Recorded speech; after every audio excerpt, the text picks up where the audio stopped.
Hello, everybody, and welcome to the show. I haven't decided how I want to sit comfortably or how my camera's going to be set, but what's up, everybody? Kingmaker Season 2, Session 10. We're actually coming to the near the end of Season 2 of this game. That's very interesting. Before we go live fully, in case anybody missed it before, just a reminder, there's still a birthday tag, because my birthday was 2 days ago, Monday, and we're going to maintain the same birthday rules that I did on Monday, so again, triple daddies. So remember that, triple daddies, if you happen to even just be sitting there, 100 if you click the chest, and so on with all the whatever it is that you choose to do if you choose to do it. So triple daddies for you guys there.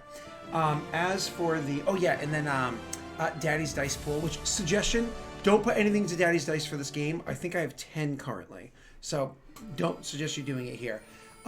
For the PC dice, they're only like 330 instead of the usual 500 or whatever. So, and then one last thing before we go. This is nice coffee. I think I'm 99.999% sure what you guys call iced coffee is what we call coffee milk. Milk with a syrup in it that makes it taste like coffee. This right here is coffee with a small amount of almond milk. Yeah.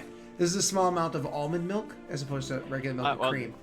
So is that iced coffee or is that cold brew coffee? No. This is coffee that was brewed hot, left in room temperature till chilled, then poured over ice with almond milk and I think 1 teaspoon of sugar added in. So this is probably about like a 16 or 18 ounce cup. No, this is 20 ounce cup. 20 ounce cup. I've got 1 teaspoon of sugar and then a little bit of almond milk. So you guys, I got it right then. You guys just have milk with syrup. Okay, cool. I think I remember my first time in America. I asked for an iced coffee at a Starbucks. That was a mistake. Yeah. Well, I mean, it's an acquired taste like everything else in life, right? Just like my humor. Definitely an acquired taste. All right, speaking of, hi Jake, how you doing? I'm alright. How are you? I'm doing terrific, thanks. If I remember correctly, Jake, last session was kind of an interesting one. You went down into a dungeon, promised a bunch of people they'd live, murdered them, some of them horrifically. Granted, your character kind of knew it'd be a little horrific because, that's how 2 rolls, but it wasn't your fault. You know what I mean? You gave your men orders to kill. 2 kind of took it overboard. That's not really your fault, but, it happens. Then you took a couple of survivors and prisoners back home. You scared the daylights out of one of them. It was the lady of the group. You had her stripped like her undergown, which is like still like a full length, gown or whatever, but just to see if she had any magic items on her because she was already hiding one or any other like hidden daggers or whatever it was. Questioned her, then came to an agreement, showed civility to a decent degree afterwards. She told you her husband was an idiot. You went and spoke to her husband, decided he was an idiot. And then there was a bit of a conversation of potential quiet murder in a dungeon done by Rayrin. Not done by Rayrin. And Val sitting there just outside the room, hearing this conversation inside there, questioning to himself, who the hell are these people that I know? Also, no murder. Thank you very much. You guys 100% That was specified that it was not murder. No, it was the suggestion of murder and hiding it as not murder.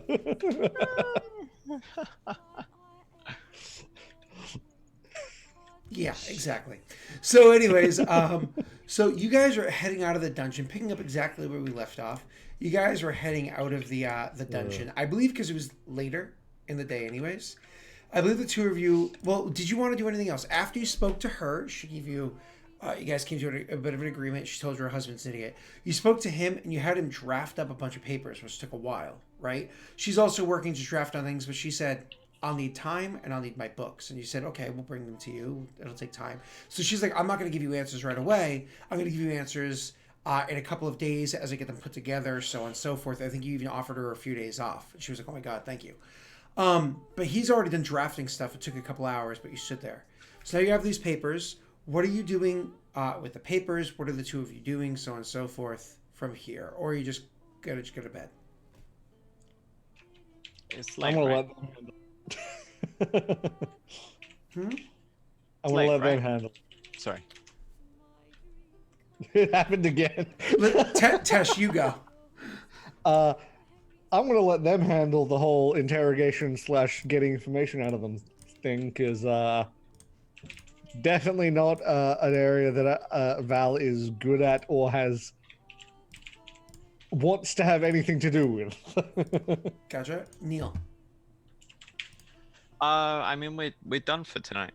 We've successfully spoken to them both. One of them has done his work or is doing his work. The other one is resting. He's already finished it. Yep. I mean, he can think about it some more. Okay. Cool. He can have a think overnight. I actually think what Valorem would do is probably go and spend some time at the Temple of the Martyr. Just not reminiscing, that's the wrong word.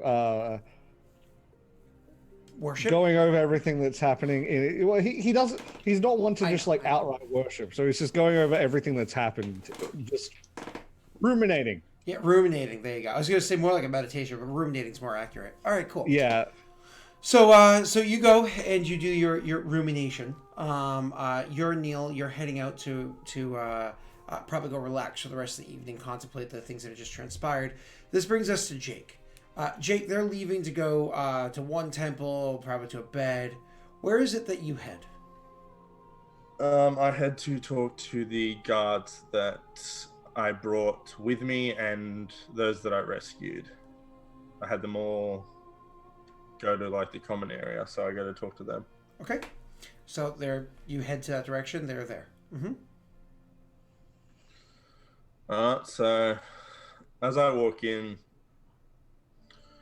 I just look around, try and get all of them looking at me. And then he goes, "Men, listen up." Now And he takes the time to look. He takes the time to look each one of them in the eyes. And then he says, "About what happened back in the cave with the Hodgwen men." He pauses and he says, "I regret nothing. And if I were in the same position, I'd do it again. Our men were captured, enslaved, some of them sold. The horrors of what they were subjected to, anyone who hasn't experienced for themselves cannot even imagine.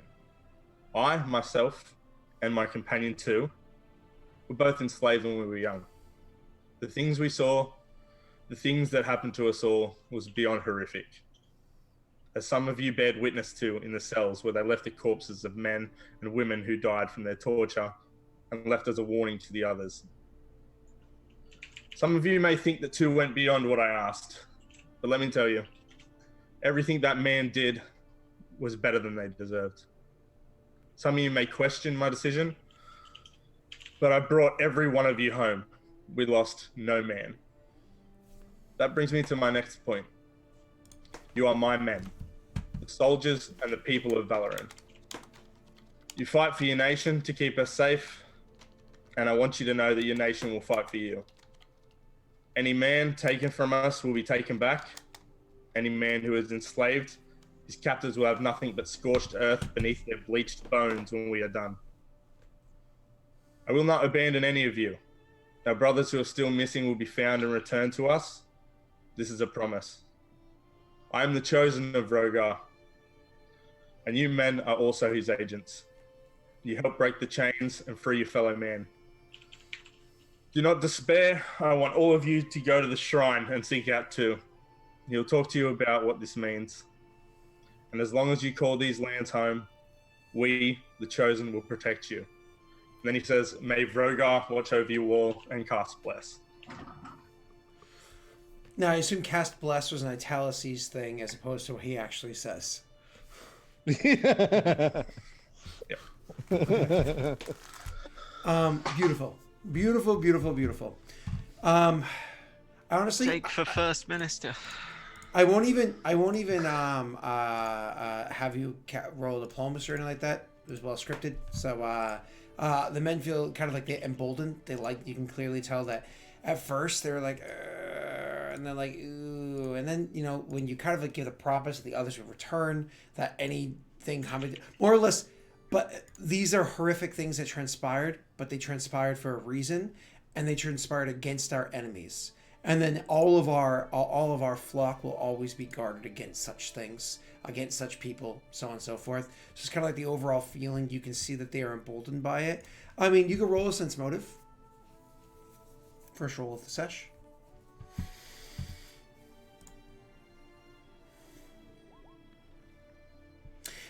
That's a beautiful sense motive, Jesus. So one of those things where you can actually tell that while some of them are still left a little bit uneasy by the overall tone of like, oh, we will do this again, so on and so forth, everybody's emboldened by the fact that their leader, one of their three kings, is, you are my people. You are under my protection. You will always be protected, and our enemies will know what happens to those that try to harm our people.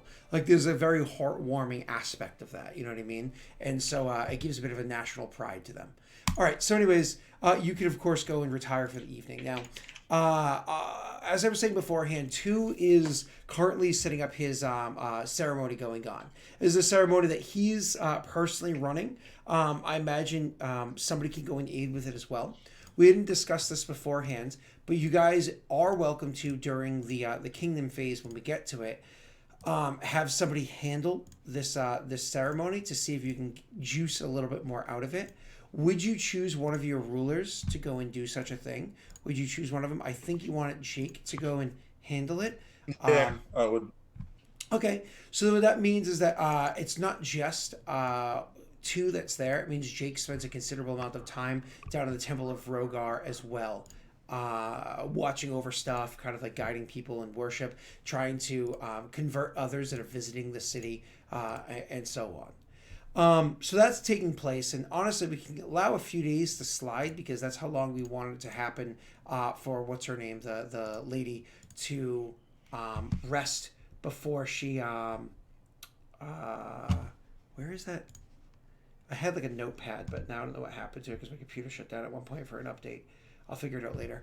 So whatever her name is, you do it for a few days for her to rest. So why don't we kind of flash forward about 4 days, because that's what Neil said, that he would give her to rest. So on the 5th day. Oh, sorry. Did you want her name? Yeah, Lady Alif Grayers. Grayers. Grayers? That's right, Grayer-S. That's right, Grayer-S. So Grayer-S. Not ASS, AS. Grayer-S. So Grayer-S. So you go to this 4 days later, so the 5th day of her being there, you wanted to go and speak with her again and have her start up the work. So I don't know if everybody was going to go for this conversation, if it was just going to be Neil, I don't know.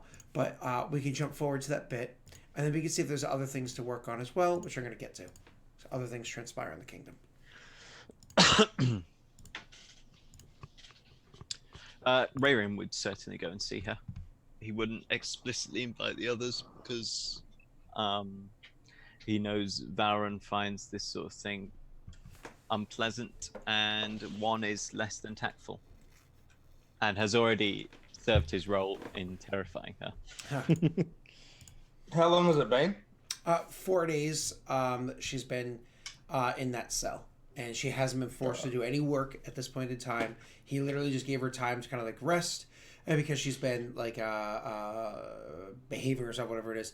I believe you guys had offered her blankets and pillow, proper meals, so on and so forth. And then after this period of time, Neil is going to assess the situation and see what additional comforts would be offered to her. But at the same time, now she's going to be looking over her books under a watched eye, whether it be Neil specifically or somebody else, maybe even, well, you don't know if you were going to send, what's his face down there yet? Elliot, but. So go ahead, I'm listening. Yeah, Ronan would go down and even observe the formality of like tapping on the bars. The formality of tapping on the bars? One knocks before entering. Oh, gotcha. So by observe you meant do. Gotcha. I understand. Yeah, that's just the posh way of saying. Yeah. No, I understand. Do you want me to speak in a way that's easier for you to understand? I want a New York accent. Go. Just saying that might be a little bit close to what my character later sounds like. No. I want a New York accent. I can't do it. I can't do American. Give me the old Ollie. Hey, I'm walking here. He's far better than me at any US accents. No, that's the one thing he always says. I can't do it. I'm not going to attempt. I don't want to offend some people in New York and they get knifed. Oh yeah. So New York's a little posh itself. So depending on where you are, so you go walking in, knock knock knock. You go walking in, and she looks up and she gives you a smile, and she stands. Roll me a sense motive.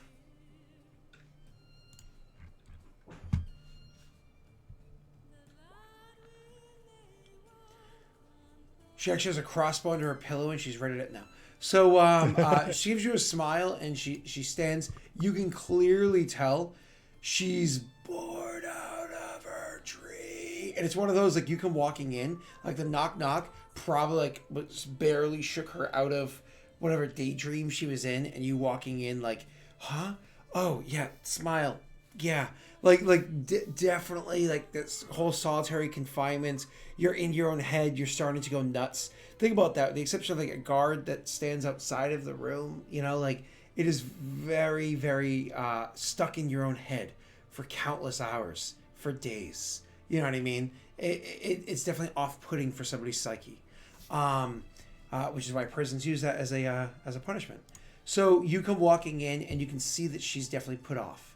And then she gives you what's attempted at a practice smile. Go ahead. Good morning, Lady Greras. I trust you're feeling well rested. Oh yes. I've had a lot of time to recuperate from that long ride here, and I genuinely appreciate the time that you've offered. But if I'm to be a bit honest, I'm excited to be of use. Making promises and not making do on them is something that does not sit well with me. And me as well.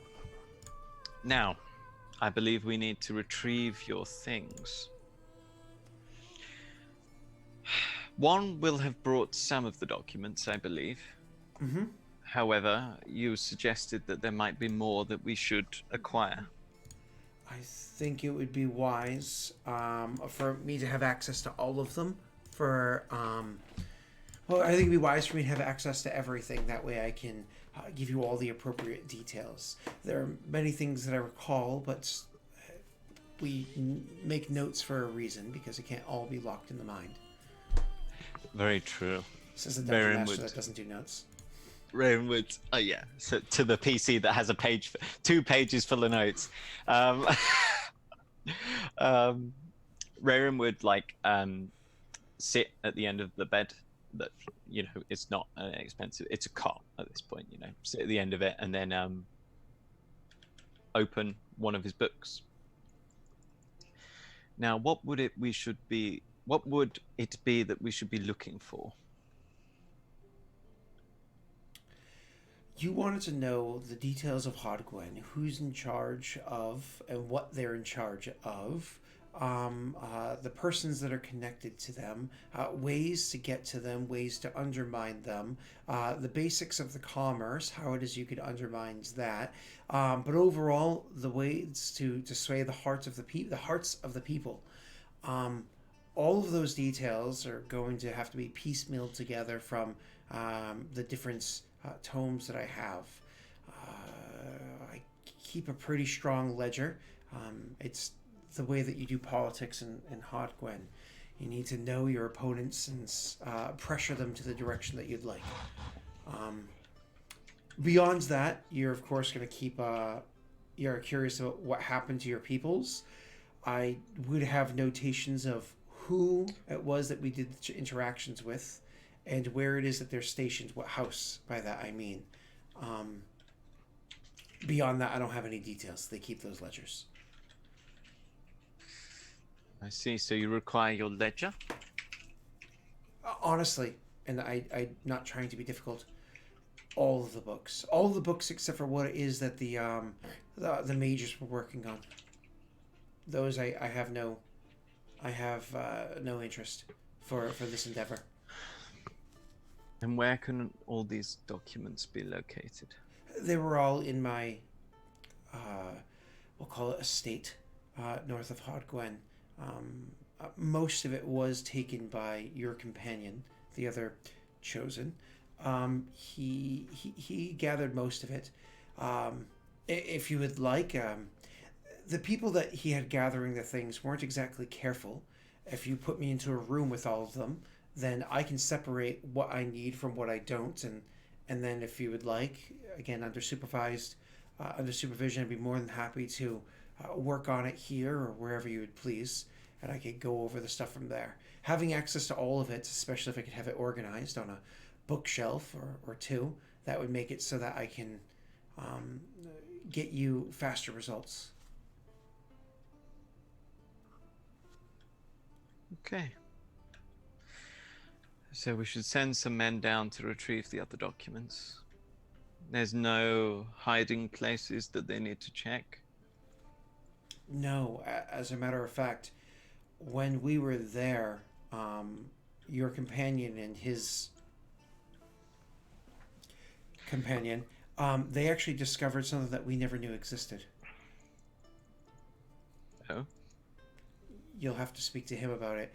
I heard the crashing and heard them talking about it, but I wasn't exactly in a position to question.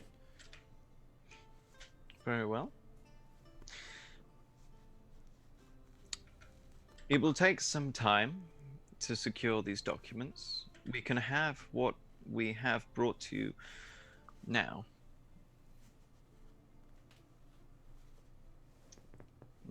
Perhaps you've been trapped down here for a reasonable amount of time now. She smiles, maintaining the same sense motive. It is definitely like a forced practice smile. You can see like almost like the deadness in her eyes. You know what I mean? Like she hasn't seen sunlight or anything like that either, right? Like this is a proper dungeon. Because it's not like you built this castle. It's a converted, ruins. You are upholding your end of the bargain. And so I will uphold my end as well.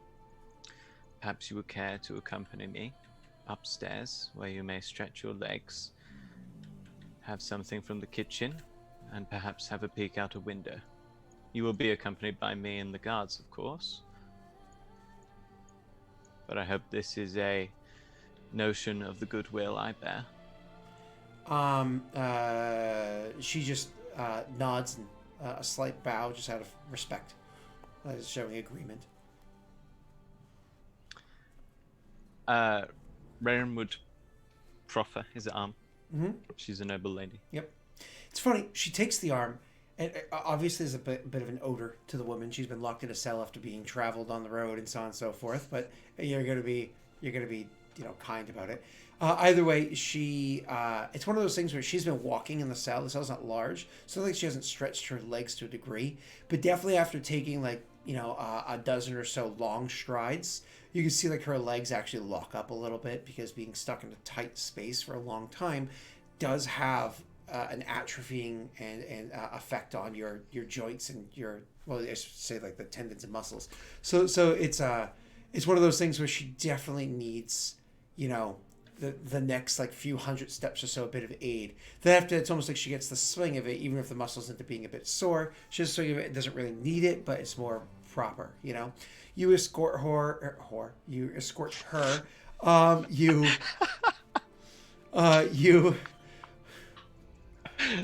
You bring her to get food, and I imagine to get bathed and all that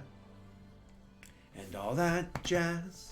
I was just thinking how funny it would be if you like pass Valorant while you're doing this, and he's just prestidigitation. I imagine Valorant has like little buckets in like every room, just so the servers check every now and then for balls of prestidigitation gunk. Yeah.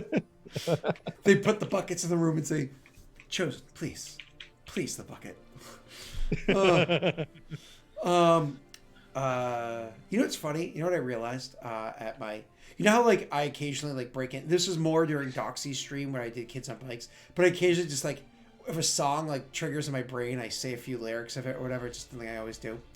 That was one of the most common things talking about at my grandmother's funeral, is that like all the people that have known her since she was very young, because she joined the Salvation Army when she was very young, is that she's always been that way. Whether if she's just in normal conversation, like literally at one point in time, somebody asked her for like assistance, like could you like give me like some words to give you like the strength to like do this next task, because like I'm about to go and like more or less apply for this thing. She literally sung at them in a hallway. like that was just her way of approaching things, like if you were at a musical. And it was just one of those like, and whenever we played cards together, she would always like break out in song while we were playing cards, and I was like, I wonder if I got that from grandma. Now mind you, she's not a blood grandma, she's been my grandma since I was 5, 6 when my parents got married, but I'm like, I wonder if I got that super obnoxious personality point from her. It's the idea of her breaking out in song to somebody in a hallway that's like, hey, can you give me some encouraging words? Sing in your face. Anyways, moving on. I imagine you give her time to bathe, you feed her, so on and so forth, and then do you lead her to where all of the junk was kind of dumped off and starting to be separated? Or I imagine very separated at this point. Where would it be? Well, I imagine you don't have coins and whatnot kept immediately adjacent to books, because different people would have different purposes, so it would be put inside different areas. You guys have a proper study, right? So where you have collected many of the books that Valorant collected from the other dungeon that you went into in Hodgwen. You weren't able to get everything from there, but many books, and he hasn't even spent a lot of time going through those yet because he doesn't have a ton of time. But many of those would have been put into a study to... So I imagine on like a bit of a large table inside there would have had them kind of stacked up because you haven't organized them through yet. I'd say inside there. An important thing to note about the study, because all castles have them, it's not full of books. It's maybe like a 15th full of books. You know what I mean? Yeah. Yeah, okay. Once, while she was eating, Rayron would have spoken to a servant. She'd be accompanied by 2 guards and Rayron. He'd have spoken to a servant and made arrangements to have a desk, a writing desk, quill, ink, and bookshelves put into the cell. And a tub of hot bath water for when she returns. So just to give a description of what the cells look like, because obviously she'll have to change a little bit. You guys have a couple of solitary spots. Like literally you go into a hallway that has doors in it, and like you go over to one door, it has like the bars or whatever so you can see, and like you open it up and it's just a small stone cell with a slab inside there. She's had a pillow and a blanket or whatever. That's one of such room that you have down there. You also have another room where, so you imagine there are 4 rooms that are like that. So you walk down, 2 on the left, 2 on the right. These are doors that go into this kind of an area. Because again, this would have been a storage thing back in the day. Would have been, no, they had to brick this. That's right, because remember there was just a giant tree down in this basement before. They had to brick this up and make this happen.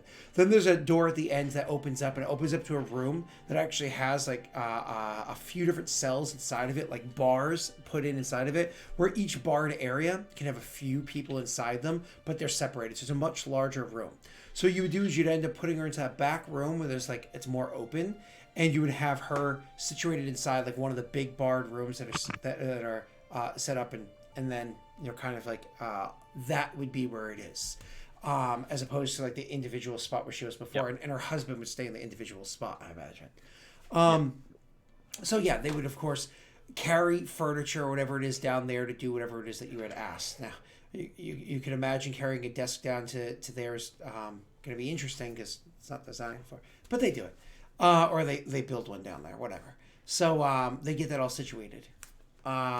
She goes over to the books when you lead her into that room, and unless there's words you want to say first, she immediately jumps into it. He's just watching carefully. So she immediately goes over to the books, and she starts kind of like sifting through them.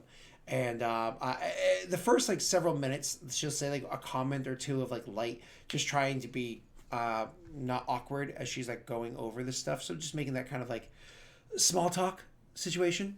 But eventually that kind of like tapers off because there's really no need for it.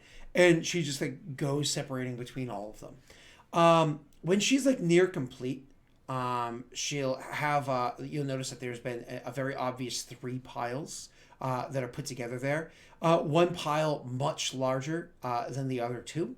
And then she's kind of like going over the various different books that are there. And then she starts making a 4th pile where it's like just 3 or 4 books in this 4th pile. And she'll look up at you and say, if I may. She gestures towards the largest of piles and says, I have no use for any of these books. This is what the mages were working on, and so I have, this is of no significance to me. This pile right here, she says, pointing to the medium pile of books, she says, this here is all stuff pertaining to my own personal family's interactions, happenings, so on. While I'm sure there's stuff of value for you inside of these books, this does not necessarily directly relate to what it was that you were asking for. I'm not going to give you permission to go through it because obviously this is now your property. But I can tell you that this right here pertains to my own personal family, and the details that we keep on that. The smaller pile of books of the 3 piles, she says, this is the meat of what it is that I'm going to find the details that you're looking for in. This is what I'm going to need brought downstairs. You can tell it's only about like 14 books or so. There would be some more of this left behind. I would, of course, have to have the rest of them retrieved before I can go through them. Then she gestures to the smallest pile of books out of all of them. And she says, these are my husband's ledgers. He keeps them in his own bit of a code. I've never cracked it because I've never cared to. But I'm sure you can find some details inside of here. I don't understand what it says, so I don't know the significance of them, if they are at all. Very well. You may have your documents. Your family documents will continue to be stored here safely. The mage documents will also continue to be stored here, and I will take your husband's documents. She nods and says, and all of this is to be downstairs in the cell, correct? I've made arrangements for you to be moved from the cell you're in into one that is slightly more pleasant. You'll also be experiencing slight more comfort. We'll have a nice chair placed, a desk, bookshelves, perhaps some other amenities, should you request them. I do have one request. I'm not going to Please ask for go much, ahead. even though I understand that you're being very... I need more light. The dimness of light is very straining to my eyes if I'm going to be poring over all of these books. More lights for... I am advanced in age, would make it so I can get this work done easier.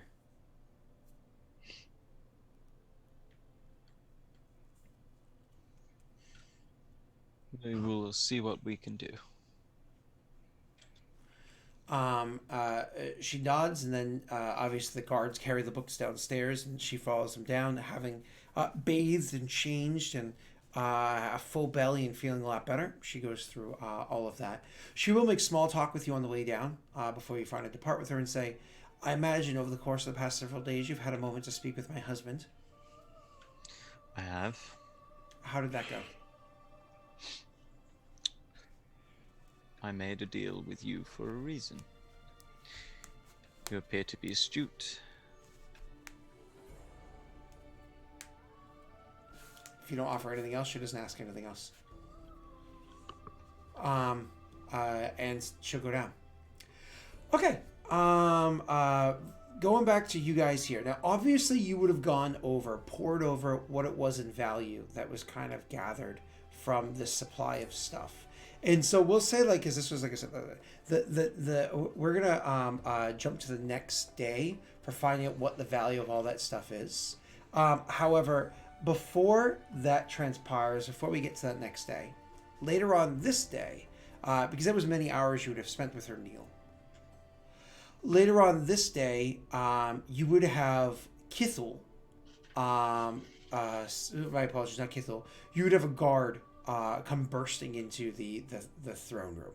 You know, and it's one of those things where I don't know who would be in there, if everybody, because I imagine that Val would be kind of in the study, spending some time there. I imagine one would probably be down in the by his own like clergy area, temple. So I imagine Rayrin would probably be there. So he come bursting in like a chosen of the quill. Word sent from Kithul. Yes. It was Kithul says that they have arrived, and there are a lot of soldiers. Good. Fetch me the chosen of the hearth and the chosen of the blade. Now. Yes. He turns and runs out. So you would have would you just sit there and wait? What would you do immediately?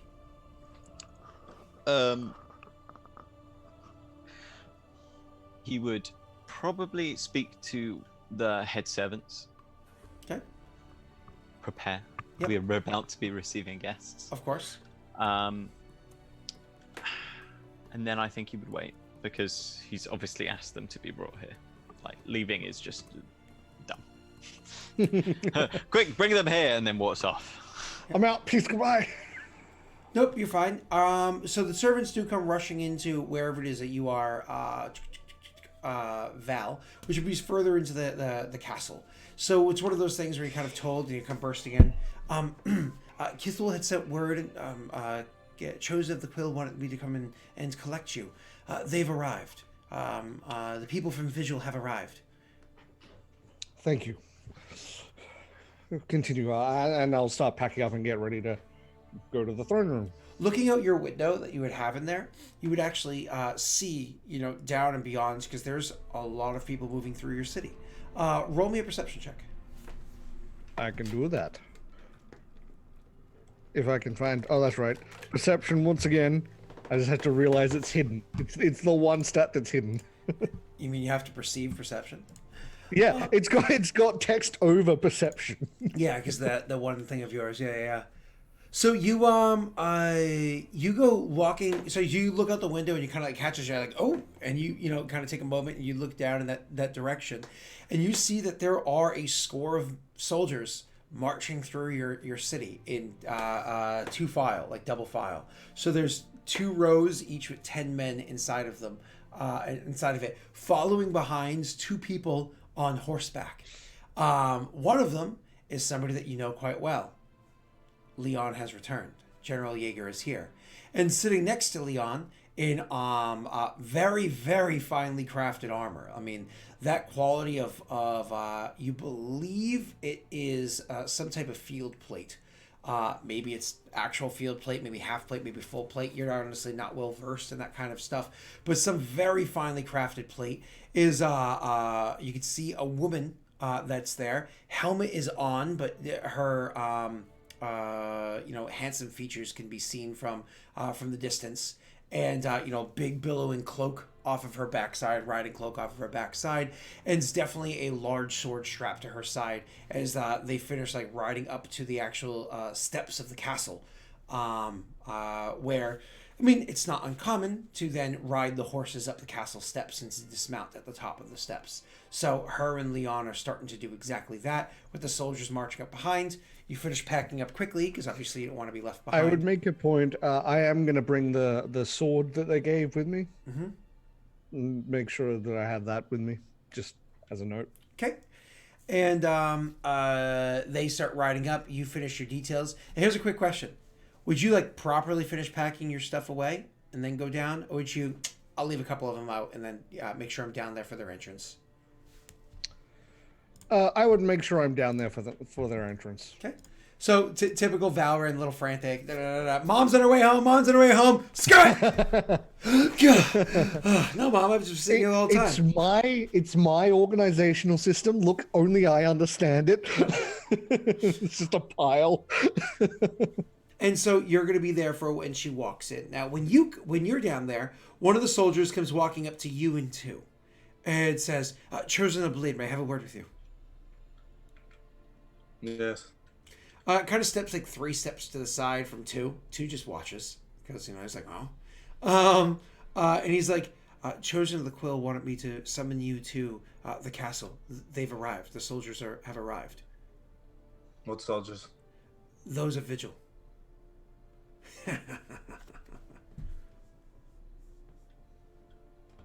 What? The soldiers of Vigil have arrived. They're here for their meeting. Why Vigil soldiers? I mean, can I just point out that is not what he was told to do. This soldier's going to spend an evening in the dungeons. He was told to bring the Chosen of the Blade, not inform him. How rude. Why have they arrived? I don't know, Chosen of the Blade. I know that Kithel said that they were all welcome in. Are you saying that the couple of days that at no point did we inform him that this is happening? You did not. You didn't say it. And he's, when you like look very off put and probably like angry, like growing anger look happening, he goes, General Jaeger was with them? Fetch me 2 horses right now. He runs off. Okay. I turn to 2. Mm-hmm. I say, I need you to ride for Reed. I'll accompany you part way. Okay. So I need you to ride for Reed. I'll accompany you part way. Okay. So 2 says, Reed? Yes. I'm going to ride to Reed? Is this Yes, you are. Is it a pun? No, it's west of here. I'll show you when we start. Yeah. He's like, okay. He eventually comes running back with the 2 horses, and he gets on one of the horses, and he's gonna start. So you more or less give him directions. He's gonna head out immediately. No, I go with him. Okay. I go with him. He needs to go and know exactly where he's going. And just after we start moving, I'll obviously explain exactly where it is. And then I'll say, I need you to wait for me at the inn. And I make it, whatever it is, and I make it very clear to him that it's extremely serious. Yeah, and it's just wait for me there. Okay. So the 2 of you are gonna, because he's gonna be gone for a long time. He's the last to find out. So more or less, he's gonna meet this initial meeting, but he can come back for other aspects, maybe to kind of catch up with you guys, and then and so. My plan is to be kind of lead him enough away and to like in that direction so he knows where he's going, and then try and be back by nightfall. Not a problem. So you do exactly that. Like I said, you'll be back to speak with them after their meeting. You know what I mean? Or at least to join them for dinner if dinner is something that they end up choosing to do together. But you will be gone for this initial meeting with them, which is fine because I think that was the original plan. So you guys are, Val makes it into the keep. So he makes it down to the throne room with just enough time for him to give you like an exchange of glances. Maybe one of those, like, he's going to hush his labored breath for like the next minute or so with like a nice little bluff check. Don't worry about rolling it as he rushes way down there. As the doors open up, and the doors open up to Kithel, Kithel stepping in and saying into the throne room and saying, Chosen. He says, leaders of Valorin, chosen of the hearth, and chosen of the quill. I present to you, returning from his duties, General Leon Jaeger and Her Majesty, the Vigil of Vigil. And he steps to the side. By stepping to the side, kind of like walks in halfway between where your seats are. You guys sitting or standing? Obviously, we like hastily sit down as like a kid comes in, begins announcing. We're like, oh shit. So he walks in. Luckily, Kithel's so massive that nobody can see around him as you guys Good. You guys like he walks into the side, like half the distance between the throne and the door, and steps aside. And walking in side by side with her is Leon Jaeger. Inside of the castle, 10 of the soldiers have come into that main hallway area where you have a couple of soldiers kind of standing there inside the castle.